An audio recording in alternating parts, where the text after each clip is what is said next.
Ipinatutupad na po ngayon ang second tranche o yung pangalawang bagsak ng toll increase sa North Luzon Expressway o NLEX. Nagulat dyan ang ilang motorista. At live mula sa NLEX Balintawak, may unang balita si James Agustin. James, hindi ba nila nabalitaan?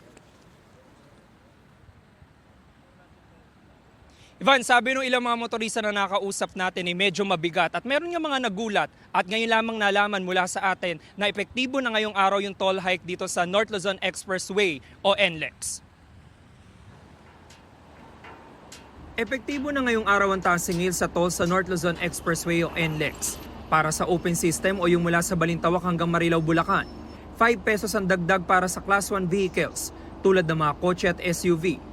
14 pesos naman para sa Class 2 tulad ng mga bus at maliliit na truck at 17 pesos para sa Class 3.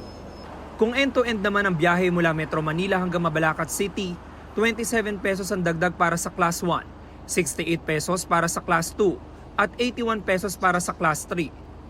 Ang motoristang si Anthony papuntang Pampanga, ikinagulat niya ang toll hike. Sa mga nagbibiyaheng katulad namin, mabigat sa amin yun. Pag kinumpit mo kung everyday ka nadaan, malaking bagay. Pang dagdag na rin sa diesel. Ang truck driver naman na si Sandro, 2 beses daw kada linggo dumaraan sa NLEX. Biyahe siyang Tarlac ngayong araw para mag-deliver ng purified water. Medyo mabigat talaga, sir.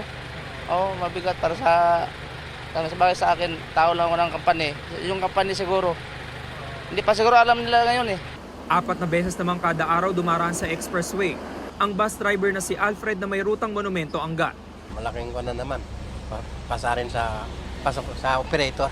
Dahil hindi naman nagtataas ang pamasahe, tumataas yung fare sa NLEX. Tapos yun nga, wala pa naman pong fare increase.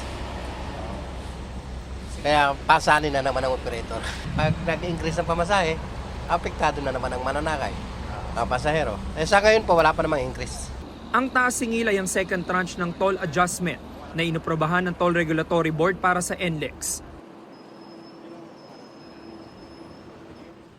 Samantala, Ivan, ito yung sitwasyon ngayon dito sa Balintawak Toll Plaza ng North Luzon Expressway. Maluwag na maluwag po, lalo na doon sa RFID lane. Dito sa gawing kanan, bahagyan nagkakaroon ng pila pero mabilis din naman yung usad ng mga sasakyan. Meron din mga motorista dito na nagpapakabit ng RFID sticker. Yan ang unang balita mula rito sa NLEX. Ako po si James Agustin para sa GMA Integrated News. Kapuso, para laging una ka sa mga balita, bisitahin at mag-subscribe sa GMA Integrated News sa YouTube. Sa mga kapuso abroad, samahan nyo kami sa GMA Pinoy TV at sa www.gmanews.tv.